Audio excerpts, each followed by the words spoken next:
আমার মাসি আমাদের বাড়িতে 1 মাস থাকতে এসেছিলেন। সেই সময় মা বিভিন্ন প্রতিষ্ঠানের দর্শনে বেরিয়েছিলেন। বাবাও কাজে ব্যস্ত ছিলেন। ওই সময় আমি মাসির সাথে বাসায় একা ছিলাম। মাসির সৌন্দর্য আমার চোখে স্থির হয়ে গিয়েছিল। একদিন রাতে আমার শরীরে কারো হাত অনুভব করলাম। ঘুম থেকে উঠে দেখি মাসি আমার পাশেই ঘুমাচ্ছেন। এই বলে মাসি আমার হাতটা এমন জায়গায় নিয়ে গেল যে আমি নেশাগ্রস্ত হয়ে পড়লাম আর গান হারিয়ে ফেললাম। তারপর মাসি আমার সাথে সারা রাত। বাকি ঘটনাটি গল্পতেই বলছি। আমার নাম সাগর। প্রতিদিনের মতো আজও আমি সন্ধ্যায় জিম থেকে ফিরে বাসায় এসে দেখি মেসো মাসি ঘরে এসেছে। আমি তাকে দেখে খুব খুশি হয়েছিলাম। মেসো প্রায়ই তার কাজের সূত্রেই আমাদের শহরে আসছেন। তারপর তিনি আমাদের বাড়িতে আসতেন। কিন্তু মাসি তার বিয়ের 4 বছর পর প্রথমবার আমাদের বাড়িতে আসেন। মাসি আমাকে দেখামাত্রই আমার কাছে চলে এলেন। সে আমার মাথা ছুঁয়ে বলল, আরে সাগর, গত 4 বছরে তুমি কত বড় হয়ে গেছ। আমিও মাছের খোঁজ খবর নিচ্ছিলাম। এমন সময় পিছন থেকে মেসো এসে আমাকে বললেন মেসো তার বাসায় যাওয়ার জন্য প্রস্তুত হলেন। আমি ভেবেছিলাম মেসো মাসি অন্তত 2-3 দিন আমাদের বাসায় থাকবেন। কিন্তু মাসি আমাদের বাসায় থাকতে থাকতে মেসো চলে যেতে লাগলেন। আমরা সবাই মেসোকে তার গাড়িতে উঠিয়ে দিয়ে বাড়ি ফিরলাম। রাতে মা মাসির সাথে তার ঘরে বসে গল্প করছিল। তারপর আমাকে বাইরে ডেকে জিজ্ঞেস করলাম মাসি কেন ওর বাড়িতে গেল না। ওদের মধ্যে কি কোনো ঝগড়া হয়েছিল? মা বলল না, সাগর মিশর কিছু কাজ ছিল, তাই তিনি আমাদের বাড়িতে বেশিক্ষণ থাকতে পারেননি। আর তোমার মাসেই শহরের একজন ডাক্তারের কাছে 1 মাস ধরে চিকিৎসা নিচ্ছেন এবং তিনি আগামী 1 মাস আমাদের বাড়িতে থাকবেন। এটা তোমার জন্য আনন্দের বিষয় হবে, কারণ এখন আমি আমার বন্ধুদের সাথে যাচ্ছি। এমন পরিস্থিতিতে তোমার খাবার দাবারের সমস্যা হতে পারে, কিন্তু এখন আর দাসী খুঁজতে হবে না। তোমার মাসি ঘরের সব কাজ করবে। মনে করলেন এই ব্যাপারটা ঠিক আছে, তাই আমি আমার রুমে চলে গেলাম। মাসি কোনো চিকিৎসার জন্য এসেছেন? আমি এটা জিজ্ঞেস করিনি। মাসির আগমনের আগে মা কলোনির এক বন্ধুকে নিয়ে মন্দিরে যাওয়ার পরিকল্পনা করেছিলেন। তার যাত্রা হবে 2 দিনের মধ্যে। এখন সে কয়েকদিন বাড়িতে থাকবে না এবং এটা সে মাসিকে আগেই জানিয়েছিল। মাসি বললেন, তুমি কোনো চিন্তা না করে দর্শনে যাও দিদি, আমি ঘরের সব কাজ করব আর সাগরকে খুব ভালো করে দেখাশোনা করব। পরদিন পরিকল্পনামাফিক মা তার বন্ধুদের নিয়ে ঘুরতে রওনা হলেন। তার যাত্রা ছিল 15 দিনে। আমার বাবা প্রায় তার পরিবহন ব্যবসার কাজে বাইরে থাকতেন এবং তিনিও গতকাল সকালে শহরের বাইরে চলে যান। এখন আমি মাছের সাথে বাসায় একা ছিলাম। মা বাড়ি থেকে বের হতেই আমাকে বারবার কল করতে লাগলেন। তিনি আমাকে নিয়ে খুব চিন্তিত ছিলেন। সন্ধ্যায় বাসায় এসে খাবার তৈরি করতে রান্নাঘরে যেতে লাগলাম। তারপর দেখলাম মাসি রান্নাঘর থেকে আমার খাবার নিয়ে বের হচ্ছেন। প্রতিদিন নিজের খাবার নিজেই রান্না করতাম। মা বলতেন, আমাকে তোমার খাবার ইত্যাদিতে একেবারে অন্তর্ভুক্ত করো না। তুমি যে খাবার চাও তা নিজেই রান্না করো। প্রতি সন্ধ্যায় আমি 2টা সেদ্ধ ডিম এবং স্যুপ খেতাম। কিন্তু আজ মাসি আমার খাবার আগে রেডি করে রেখেছিলেন। সেদিনই আমি প্রথমবারের মতো তৈরি খাবার পেয়েছিলাম। আমি মাসিকে জিজ্ঞাসা করলাম তিনি আমার ডায়েট সম্পর্কে কিভাবে জানলেন, এবং তিনি উত্তর দিলেন যে তিনি বিকেলে আমার রুম পরিষ্কার করতে গিয়েছিলেন এবং তিনি সেখানে আমার সম্পূর্ণ ডায়েট চার্ট দেখেছেন, যেটিতে কোনোদিন কি খাবার সবই লেখা ছিল। আমি বললাম, বাহে মাসি, আপনি তো খুব স্মার্ট। আমি খুব খুশি হয়েছিলাম, কারণ আমি তৈরি খাবার পেয়েছি।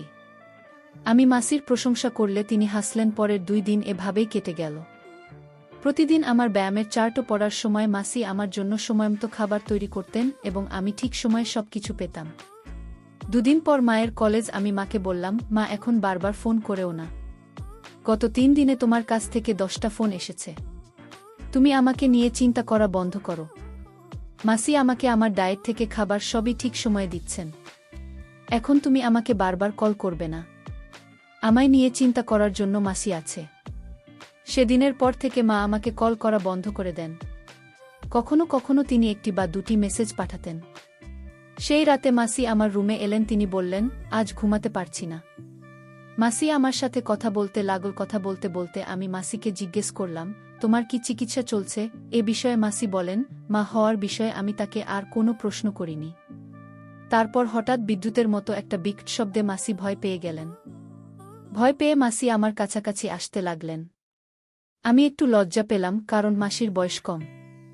আমি ভাবলাম মেয়েমানুষ একটু ভয় পাবে, এটাই স্বাভাবিক। তারপর তাকে সান্ত্বনা দিলাম। আমি তার থেকে নিজেকে দূরে সরিয়ে বললাম, মাসি তুমি তোমার ভাগ্নের মাসি, এই ছোট কণ্ঠে ভয় পাও কেন? আমি হেসে মাছের সাথে কথা বলছিলাম, কিন্তু তিনি আমার দিকে অন্য দৃষ্টিকোণ থেকে তাকিয়েছিলেন। তার চাহনি দেখে আমি নিজেই লজ্জা পেতে লাগলাম এবং চোখ নামিয়ে নিলাম। আমি বললাম যে আমার খুব ঘুম পেয়েছে এবং তাকে ও তার ঘরে গিয়ে ঘুমাতে বললাম। সকালে নিজের সময় মতো কলেজের উদ্দেশ্যে রওনা দিলাম।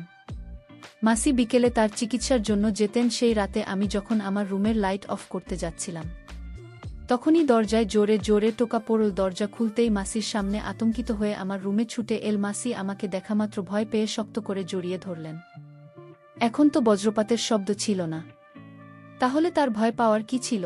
আমি প্রথমে তার মাথায় হাত বুলিয়ে তাকে শান্ত করলাম। সে বলল, সাগর, আজ আমি দিদির ঘরে একা ঘুমাতে পারব না। আমার অদ্ভুত অদ্ভুত চিন্তা আসছে। হয় তুমি আমার ঘরে ঘুমাও, না হয় আমাকে তোমার সাথে তোমার ঘরে ঘুমাতে হবে। আমি মাসিকে শান্ত করে জিজ্ঞেস করলাম, তুমি কিসের ভয় পেয়েছ? এই বিষয়ে মাসি বললেন, আমি যে ডাক্তারের কাছ থেকে চিকিৎসা নিচ্ছি, তিনি আমার সঙ্গে কি করবেন বলতে পারব না, তাই আমি ভয় পাচ্ছি। আর আমার মাথায় বারবার অদ্ভুত ভাবনা আসছে, যেন সেই ডাক্তার আমাকে এই কথা বলল। মাসির এত কাছে থাকাটা আমার মনে হয় অদ্ভুত চিন্তা নিয়ে আসছিল। জানি না মাসির কি হয়েছে, তার ভিতর মুখ কিছুক্ষণ আগেই দেখেছি, তাই বারবার ওকে নিজের থেকে দূরে রাখতে পারছিলাম না। তাই আমি ঘরের বাতি জ্বালিয়ে দিলাম। বাতি জ্বালাতে মাসি আমার থেকে দূরে চলে গেলেন। পরের দিন আমি আমার মাসির সাথে সেই হাসপাতালে গেলাম যেখানে তিনি চিকিৎসাধীন ছিলেন। আমি হাসপাতালের পরিবেশ তো আমার ঠিকই লাগল এবং ডাক্তার মাসিকে চিকিৎসা করতে লাগল। সে অনেক বড় মতো ছিল। মাসি আমাকে তার সম্পর্কে কেন এমন কথা বলছিল? মাসেই চিকিৎসা শেষ করে বেরিয়ে এল, তার মুখ বিষণ্ণ দেখাচ্ছিল। আমি যখন তাকে তার মুখ বিবর্ণ হয়ে যাওয়ার কারণ জিজ্ঞেস করলাম, সে বলল, কিছু না, আমি প্রতিদিন এই চিকিৎসা পেয়ে বিরক্ত হয়ে গেছি।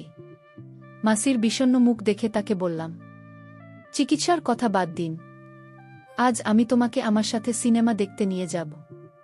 আমি ভাবলাম সে একটু ঘুরবে কি না, তাহলে হয়তো সে কিছুটা স্বস্তি পাবে।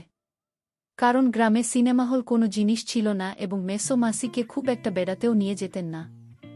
আমি এটা খুব ভালো করেই জানতাম, যত তাড়াতাড়ি সে শুনল যে আমি তাকে বেড়াতে নিয়ে যাচ্ছি, মাসির মুখ উজ্জ্বল হয়ে উঠুন। অর্ধেক মুভি দেখার পর মাসি আমার হাত ধরে কিছুক্ষণের মধ্যেই আমার কাঁধে মাথা রেখে ঘুমিয়ে পড়লেন। বাসায় আসতেই মাসি বললেন, সাগর, আজকে তুমি আমায় একটা স্মরণীয় দিন করে দিল, আমি এই দিন ভুলব না। তিনি আরও বললেন, আজ মনে হচ্ছিল আমি নিজের সাথে না, আমার প্রিয়জনের সাথে গেছিলাম। মাসের কথা বলা বন্ধ করে দিন। কিন্তু আমি বুঝতে পারলাম প্রিয় বলতে কি বোঝাতে চাই। আমি তোর কথা এসেছিলাম এবং তাকে বাড়িতে রেখে আমার জিমে চলে গেলাম। আমি জিম থেকে ফেরার সাথে সাথে রাতের খাবার খেয়ে স্নান করতে গেলাম। স্নানের পর রুমে গান শুনে মনকে সতেজ করছিলাম। তখন হঠাৎ মনে হলো আমার রুমে বা বিছানায় কেউ একজন এসেছে। আমি চোখ খুলে দেখি মাসি আমার সামনে দাঁড়িয়ে আছে। মাসি আমার সামনে অন্যরকম অবস্থায় দাঁড়িয়েছিলেন, প্যান্ট শার্ট পরে দাঁড়িয়েছিলেন। মাসিকে এমন দেখা মাত্রই আমার অবস্থা খারাপ হয়ে গেল। তখনই আমি ওকে আমার থেকে দূরে ঠেলে দিয়ে বললাম, মাসে কি করছিলেন? মাছি উত্তর দিলেন, সাগর, তুমি প্রতিদিন এত পরিশ্রম করে জিম থেকে ফিরে আসে, আমি শুধু তোমার পরিশ্রম বা কষ্ট দেখছিলাম। ভালো না লাগলে দুঃখিত বলে মাসি আমার দিকে পিঠ ফিরিয়ে দাঁড়ালেন। আমি বললাম, মাসি, আপনার ভাগ্নের পরিশ্রম দেখার অধিকার আপনার আছে। আপনি হঠাৎ এসেছিলেন তাই আমি একটু ঘাবড়ে গিয়েছিলাম। মাসি কখনো আমার প্রশংসা করতে ক্লান্ত হননি। আমার প্রতি মাসির আচরণে হঠাৎ পরিবর্তন দেখে আমি ভাবতে লাগলাম আমি ওকে আমার রুম থেকে দূরে ঠেলে দিলাম। আজ রাতেও মাসি আমার রুমে এসেছিলেন এবং এবার তিনি সীমা অতিক্রম করলেন। তিনি আমার মায়ের একটি টি শার্ট পরে এসেছিলেন।